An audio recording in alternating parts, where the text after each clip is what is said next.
era muito comum, por exemplo, a valorização da religiosidade. Na segunda, era muito comum a fuga da realidade, que a gente chamou de evasão. Lembram disso? E para o romântico, a principal forma de evasão era a morte. Era você se despedir da vida, tematizando a morte como um valor positivo, a morte como um instrumento de libertação da vida opressora. Aqui, no simbolismo, a ideia não é que a morte será valorizada como na segunda geração romântica, não. Mas justamente um processo de evasão, não pela morte, mas sim por meio da transcendência. É você se alienar do contexto social em que você vive e começar a projetar um mundo onírico, começar a projetar um caminho de sonhos. Beleza? O poeta simbolista, ao perceber a falência do racionalismo, ou seja, do conhecimento científico e do positivismo, insuficientes, para compreender o mundo exterior, volta-se para tendências espiritualistas, refugiando-se no subjetivismo e na valorização do inconsciente do misticismo. Inclusive essa palavra aqui, ó, inconsciente, ela vai ser importantíssima para a gente a partir de agora. Esse final do século XIX, há uma entrada nesse inconsciente e isso vai ser potencializado nas vanguardas europeias que nós vamos estudar em breve. Sobretudo em uma vanguarda chamada surrealismo, de um cara sensacional, maravilhoso, incrível, chamado Salvador Dalí. O Salvador Dalí, ele começa a mostrar em suas obras, mostrar em suas telas e em seus quadros, exatamente não uma atmosfera real, mas sim uma atmosfera surreal, ou seja, que vai além, que transcende a realidade. E é extremamente comum você se deparar numa prova de vestibular com uma questão do Salvador Dalí. Recentemente, aqui no Rio de Janeiro, fizemos a prova da UERJ, da Universidade Estadual do Rio de Janeiro. E uma das questões mais difíceis da parte de linguagens era exatamente a imagem do tempo e da memória nos relógios derretidos de Salvador Dalí. Era uma questão complicada. Então a gente tem que estar muito preparado para entender que a literatura e a arte agora, do finalzinho do século XIX, partindo para o século XX, começa a valorizar esse inconsciente como um tema consistente na literatura. Beleza? Vamos lá. Para os artistas simbolistas, o mundo é decepcionante e triste. No eu é que residem as respostas para as suas angústias. Olha a questão do individualismo. O poeta agora, ele não está mais preocupado em retratar o seu entorno. Ele não quer mais retratar a coletividade. Ele não se importa, em colocar numa poesia, em colocar numa obra de arte, exatamente uma poesia social, uma poesia engajada, de forma alguma, mas ele concentra exatamente no seu individualismo, na sua carga subjetiva, uma tentativa, de fuga dessa realidade opressora por meio desse universo onírico. Suas sensações eram expressas por tentativas de simbolizar, por meio de metáforas, o seu mundo interior. Daí, novamente, o nome da escola literária. O simbolismo é uma tentativa subjetiva de simbolizar o mundo trágico em que se vive. Beleza? É uma poesia de carga negativa. A gente não vai ver uma coisa maneira na poesia simbolista, a gente vai ver um texto mais pesado, um eu lírico que está sofrendo. E é nesse sofrimento interior que ele transborda as suas emoções, as suas sensibilidades. Dessa forma, os simbolistas buscavam uma linguagem que fosse capaz de sugerir a realidade. E essa sugestão vai dar o nome de simbolismo a este movimento. Tá bem? Como vocês adoram, Como vocês adoram quadros comparativos, eu fiz aqui um muito legal para a gente comparar o parnasianismo, que era exatamente o movimento, a escola literária que valorizava a objetividade, a ciência, o progresso, e o simbolismo, que é exatamente uma oposição a esse movimento literário. Vejamos. Enquanto o parnasianismo vai cultuar a natureza, no simbolismo eu tenho um culto ao sonho. Para o parnasianismo, há um aspecto de exterioridade. Lembra que a gente analisou aqui na nossa aula um poema do parnasianismo chamado Vaso Chinês? E o que era o vaso chinês? Era realmente uma descrição exterior de um vaso chinês. Olha aí a arte pela arte. Lembra disso no parnasianismo? Esse aspecto metalinguístico de que uma arte fala sobre o próprio movimento artístico. Isso é parnasiano, é você olhar para o exterior, é você ter uma literatura descritiva. Já no simbolismo, não. É a interioridade, é o eu, é a particularidade, é a subjetividade desse eu lírico que acaba sendo forma de destaque. Tudo bem? Parnasianismo, retorno à cultura clássica, lembra Montes Parnasos, aquela ideologia da mitologia, enquanto o simbolismo não retorna à arte clássica, e sim o próprio movimento romântico, com as suas subjetividades, com as suas evasões, beleza? Com as suas fantasias. Enquanto no parnasianismo, lembra, é objetivo, então as ideias serão claras, precisas, exatas. Eu estou falando de objetividade na poesia. No simbolismo, não. Haverá uma atmosfera de ideias nebulosas, imprecisas, sugestivas que vão simbolizar o que aquele poeta está pensando, o que aquele eu lírico está passando. Beleza? Parnasianismo, predomínio da razão, enquanto o simbolismo predomina a emoção e a intuição. No parnasianismo, existe uma aproximação com escultura, pintura, é arte pela arte. Uma arte fala da outra, é o processo metalinguístico. Já no simbolismo, haverá uma aproximação da música. Lembra lá no primeiro slide da aula, um ser alado com um violão. A musicalidade é típica da literatura simbolista. Inclusive, por meio da sonoridade, você tem como sugerir, você tem como simbolizar diversas relações, certo? Parnasianismo está para o cientificismo, enquanto o simbolismo está para a tendência do espiritualismo, daquilo que é transcendental, certo? No parnasianismo existia um rigor formal muito grande e esse rigor formal perpassava por rimas super rebuscadas, enquanto no simbolismo a gente percebe que a rima não precisa ser muito rebuscada, ela só precisa ter sonoridade, ela só precisa brincar, né, exatamente com a homofonia, né, com esse processo de semelhança sonora. E no parnasianismo temos um predomínio da descrição, do ato de ver e descrever, enquanto no simbolismo a gente tem um predomínio do sentir. Sentir e sugerir aquilo que eu estou mencionando. E termino este quadro com Camille Castro, abre aspas, sou simbolista. Camille, por que tu és simbolista? É o quê? A questão ali mesmo da ideia da simbologia, é dessa ideia mais mística, é por isso que você é uma simbolista. Adorei isso que virou um adjetivo para Camille, né? Sou simbolista. Até agora, se eu fosse uma escola literária,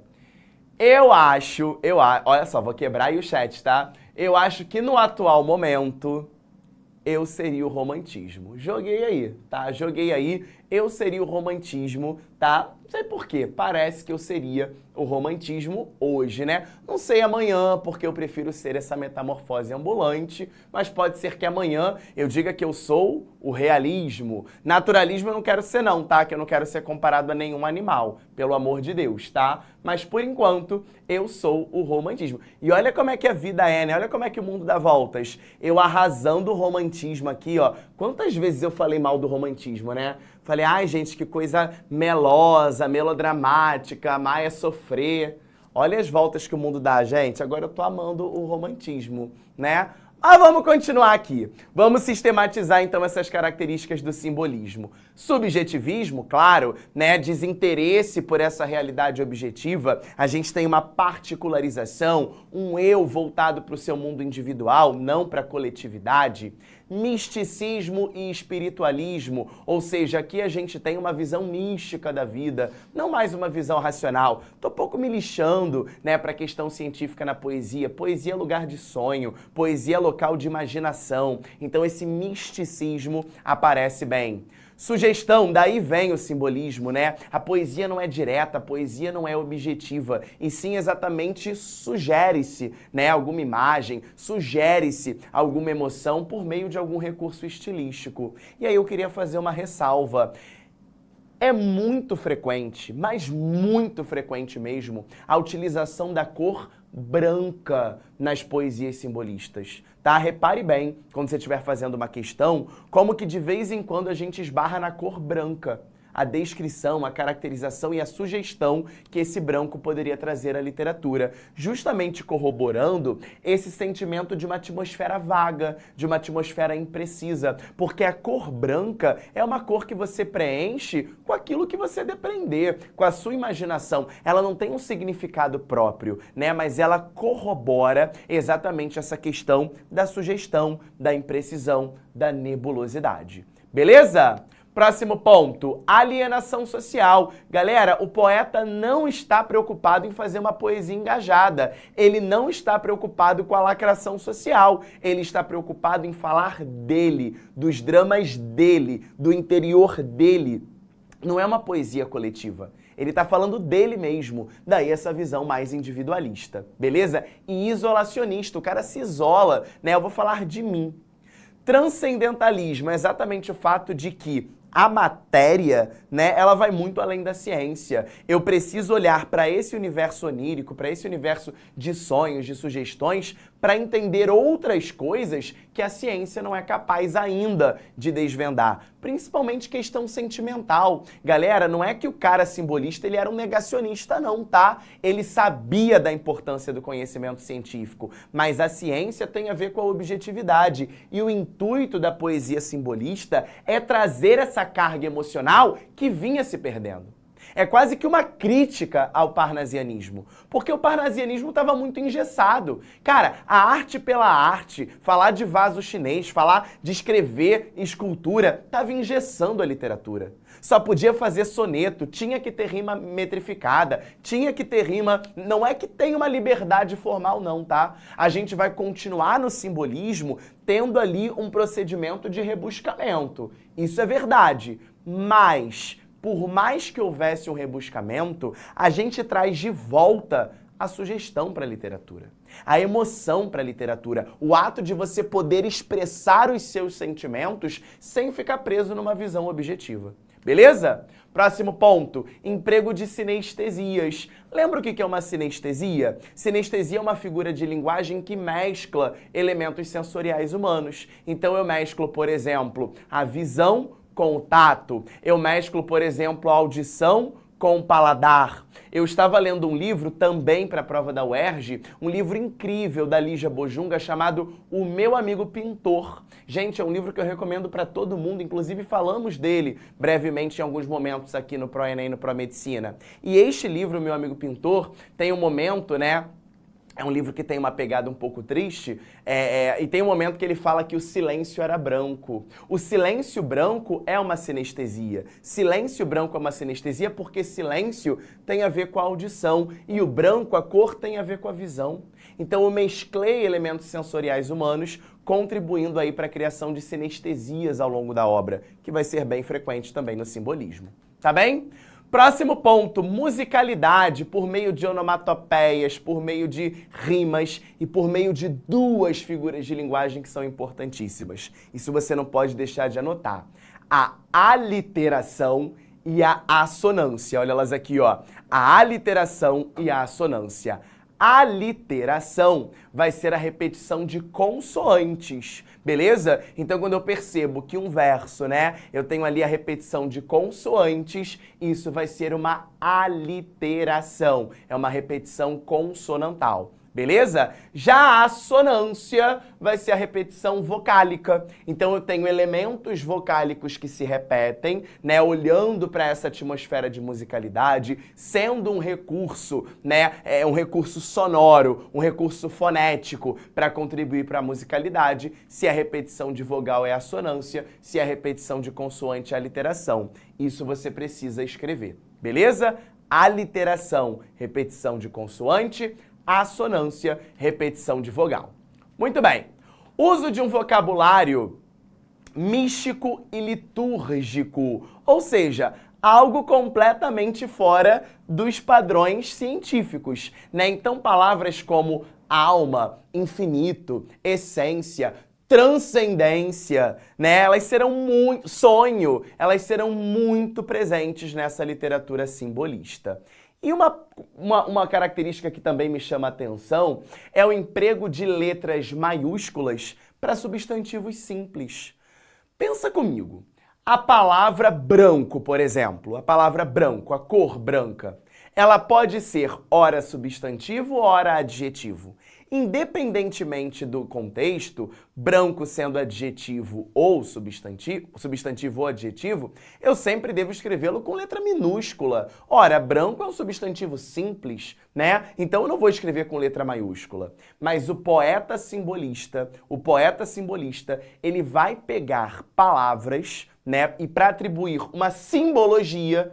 Olha aí de novo o nome da escola literária, para atribuir uma simbologia maior, um efeito, uma importância maior a essa palavra, vai ser frequente o emprego de termos com letras maiúsculas. É uma característica que chama bastante atenção. Você está lendo um poema e, de repente, vem uma palavra que deveria ter sido escrita com letra minúscula e ela aparece com letra maiúscula. É uma característica bem marcante dessa escola literária.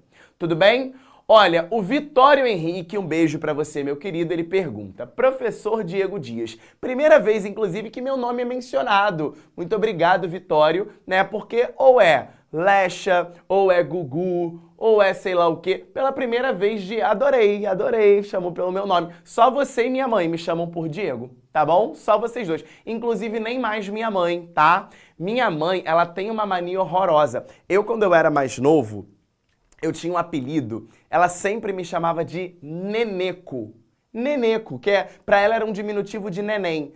Mano, mas isso é horrível. E ela voltou com essa mania, ela tinha perdido um pouco essa mania, ela voltou com tudo. A gente estava outro dia no restaurante, ela, Neneco, eu falei, não é possível. Não é possível que nem mais minha mãe me chame de Diego. Então, meu querido, obrigado, adorei ter me chamado pelo nome, tá? Ele perguntou a diferença de simbolismo para impressionismo. Lindão, seguinte, diferença básica. O simbolismo está associado à literatura. É um poema que fala sobre sentimento, é um poema que fala sobre evasão, é um poema transcendental. Já o impressionismo, a que você fez referência, ele é uma corrente pictória, ele é uma corrente de pintura, assim como outras vanguardas, né, que serão posteriores às vanguardas europeias. Inclusive é o tema da próxima aula, que eu já te convido a assistir. A gente vai perceber que são elementos sensoriais visuais, porque eu trabalho com quadros, e a partir desses quadros eu trago para a literatura essas referências impressionistas. Tudo bem? Mas a diferença clara é essa, o simbolismo é uma escola literária, e o impressionismo vai ser uma corrente da pintura que a gente depreende melhor na aula que vem. Beleza? Bom, dois principais autores do simbolismo no Brasil. De um lado, Cruz e Souza, do outro lado, Alfonso de Guimarães. Não vou falar sempre, né, porque a gente não tem como prever o futuro, mas em 99,9% dos casos, quando há uma questão de simbolismo, é esse cara que aparece, Cruz e Souza. Alfonso de Guimarães também tem a sua importância, mas a grande parte da literatura simbolista que cai no vestibular tem a ver com esse cara aqui, que é o Cruz e Souza. E aí eu gostaria de chamar a atenção para o fato de que é um poeta preto, é um cara negro, e isso ganha um contorno muito específico no Brasil, porque até agora, repare, até agora, pensa, desde o quinhentismo, traça isso na tua cabeça, passamos por todos os movimentos literários até o século XIX. Não mencionei o nome de nenhuma mulher. Não é que mulheres não escreviam textos, poemas e livros, claro que escreviam, porém, elas não tinham, infelizmente, o destaque, não tinham, infelizmente, o espaço que homens tinham na literatura. Essa reflexão talvez você não fez, né? Pega aí seus mapas mentais desde o quinhentismo até hoje. Não tem uma mulher. Olha que babado, né? A primeira mulher a que a gente vai fazer referência ainda falta muito, tá? Eu só vou falar dela na segunda geração, ou na segunda fase do modernismo, que é a poetisa Cecília Meirelles. Ou seja, eu só vou falar de uma mulher em 1930. Isso é pesadíssimo, porque eu estou indo de 1500 até 1930 não valorizando mulheres no cenário da literatura nacional. Fica aí nessa reflexão. Um outro ponto é a questão de pessoas negras. O único que falamos até agora foi Machado de Assis. E mesmo assim, quando na nossa aula de Machado de Assis, a gente problematizou a questão do seu embranquecimento. Não é verdade? Então, Cruz e Souza, ele era um poeta preto, um cara negro que se destacou na poesia simbolista no Brasil. Beleza? Amores, vamos ver como é que ficou o mapa mental? Vamos ver como é que ficou aqui, meu diretor? Vejamos, olha só, o que eu quero que tenha aí no seu mapa mental de simbolismo? Primeiro, aspecto, né, da própria questão cronológica, finalzaço do século XIX, distanciamento da objetividade, distanciamento do parnasianismo e uma aproximação com o romantismo. Essa correlação tem que estar no seu mapa mental, beleza? Ela precisa existir no seu mapa mental porque fica mais fácil de você compreender justamente o movimento literário. Gente, quando eu venho para esse quadro eu vejo o quão baixo eu sou. Tá ridículo. Olha onde é que tá escrito simbolismo e olha onde termina o meu queixo. É ridículo, né? Porque ali na outra parede, quando a gente está dando aula no slide, eu acho que eu fico achatado do tamanho do slide. Então eu me sinto alto, tipo, eu tô aqui no tamanho de Cruz e Souza, eu tô pleno. Agora, quando eu venho pro quadro, não sei. Não sei o que acontece. Parece que eu tô... Eu acho que isso aqui é sacanagem. É assim mesmo, diretor? Porque o quadro, a gente não mexe no enquadramento justamente porque você tem que pegar o quadro inteiro, né? Ele me chamou, ele confirmou, né? Ele Aqui confirmou. a gente dá uma maquiada. Ele confirmou que eu sou... É ridículo, porque olha aqui, eu tô no meio da parada, tá ligado? Eu tô no meio da parada. Eu não sei nem... Olha aqui, pra eu escrever o S ali do simbolismo, eu subi um negocinho aqui, que o Vilg tinha deixado eu subir aqui. Mas vamos lá. O que tem que estar no seu mapa mental? Ó, universo onírico, a representação dos sonhos, subjetividade, misticismo, espiritualismo vinculado ao transcendentalismo. Olha a metafísica aqui. Sinestesias, aliteração e assonância, musicalidade, esse prestígio, né, dessa cor branca, inserindo ali uma atmosfera vaga e imprecisa, as letras maiúsculas para determinadas palavras, mostrando seu caráter simbólico e uma certa alienação social. Não me importa o contexto em que eu estou vivendo, o que vale é o meu sentimento, é esse individualismo. E o nome do cara principal, Cruz e Souza, né, justamente não pode faltar, porque você bateu o olho na questão, viu que é do Cruz e Souza, associou ao simbolismo. Falando em questão, bom, vou deixar você ver aí, dar o printão do teu quadro, do teu mapa mental, não podem faltar essas informações. Vamos resolver aqui duas questõezinhas que eu separei para vocês sobre este simbolismo no Brasil, que foram questões do Enem. Vamos lá. Questão de número 1. Gente, olha o título do poema. Cárcere das almas, aprisionamento das almas, as almas estão presas. Olha que bagulho surreal, olha que bagulho sugestivo, né? E ó, Cruz e Souza, tu já se ligou que é um poema simbolista. Toda alma num cárcere anda presa, soluçando nas trevas entre as grades do calabouço, olhando imensidades, mares, estrelas, tardes, natureza. Ou seja, ele começa a primeira estrofe falando, né, ratificando, trazendo à tona essa atmosfera sombria, essa atmosfera em que a alma estaria presa. E um aprisionamento da alma é um aprisionamento do ser. Não tem como eu estar feliz com a minha alma aprisionada. E aí ele já traz, olha só, mares, estrelas, tardes, naturezas, elementos simbólicos. Tudo se veste de uma igual grandeza, quando a alma entre grilhões as liberdades sonha e sonhando as imortalidades rasga no etéreo o espaço da pureza. Olha aqui, ó, espaço da pureza. Exatamente palavras que seriam escritas com letras minúsculas ganham um simbolismo maior ao poeta quando o poeta escreve com letra maiúscula. Beleza? Ó, almas presas, mudas e fechadas, nas prisões colossais e abandonadas, da dor no calabouço atroz funéreo. Olha a dor novamente posta com letra maiúscula. Ele está querendo, então, dar uma carga maior a essa intensidade dolorosa. Nesses silêncios solitários, olha a questão da musicalidade, né? Eu não estou ouvindo nada. É um silêncio solitário, grave.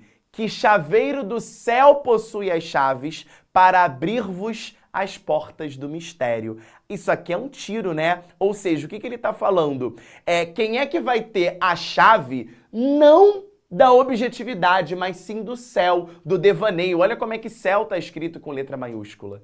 E aí ele não está encontrando, ele não está buscando a razão na Terra. Ele está associando isso a um mistério divino, a um mistério transcendental, que eu não encontro na razão, eu não encontro na ciência, eu não encontro na objetividade, e sim justamente no meu plano onírico. Beleza? Vamos ver a questão? os elementos formais e temáticos relacionados ao contexto cultural do simbolismo encontrados no poema Cárcere das Almas de Cruz e Souza são: letra A opção pela abordagem em linguagem simples e direta de temas filosóficos. Meus amores, linguagem simples e direta já cagou a opção, né? Se eu tô num plano transcendental, simbólico, imaginário, pô, não é linguagem simples e direta. Letra A já foi de ralo, né? Não tem como eu marcar a letra A.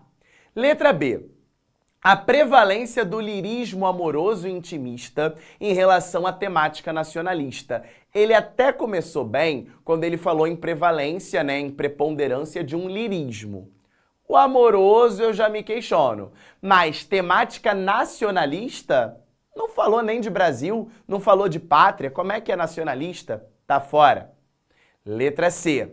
O refinamento estético da forma poética e o tratamento metafísico de temas universais. Opa, vamos lá. Refinamento estético da forma poética. Quando eu volto, eu percebo que Cárcere das Almas é um soneto, ou seja, aquele poema fixo, aquele poema elaborado no 4-4-3-3. 2 quartetos iniciais, 2 tercetos finais. Isso é um refinamento estético. Não é um poema com uma métrica simples, não é um poema com uma métrica livre. Não tenho versos livres aqui. Eu tenho exatamente uma estrutura padronizada para o século XIX. Realmente, o soneto está aí. Então é verdade. E tratamento metafísico de temas universais. O que é um tratamento metafísico? O plano dos sonhos, a transcendência. Então, com certeza, ali já é o gabarito letra C. Mas vamos ver D e E. D. A evidente preocupação do eu lírico com a realidade social. Já era, né? Não tem preocupação com realidade social, tem preocupação com a individualidade. E letra E.